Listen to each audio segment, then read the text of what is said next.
আশুরা বিলে একটি সেতুর অভাবে ঝুঁকিপূর্ণ বাঁশের সাঁকো দিয়ে পারাপার হতে হচ্ছে দিনাজপুরের নবাবগঞ্জ ও বিরামপুর উপজেলার বাসিন্দাদের। সেতু নির্মাণে জনপ্রতিনিধিরা বারবার আশ্বাস দিলেও উদ্যোগ নেই বাস্তবায়নের। আবুল কাশেমের প্রতিবেদন, জানাচ্ছেন সুরাইয়া আক্তার। দিনাজপুরের বিরামপুর নবাবগঞ্জ উপজেলার মাঝে আশুরা বিলের ওপর কোনো ব্রিজ নেই। এতে চরম দুর্ভোগে ওই এলাকার ৫ লাখেরও বেশি মানুষ। জরাজীর্ণ একটি বাঁশের সাঁকো দিয়ে ঝুঁকি নিয়ে পারাপার হচ্ছে স্থানীয়রা।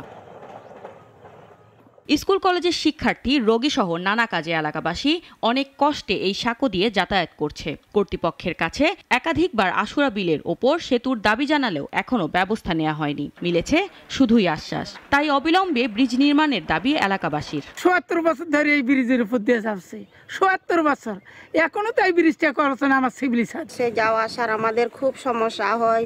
এই পাড়ার মানুষ ওই পাড়ার মানুষ যে এক যা ছায়া কিছু করবো, আমরা তো পারি না এই ঘাটের জন্য। জনগণের কষ্টের কথা স্বীকার করে স্থানীয় জনপ্রতিনিধি জানান, সংসদ সদস্য চেষ্টা করছেন, অল্প দিনেই ব্রিজের কাজ শুরু হবে।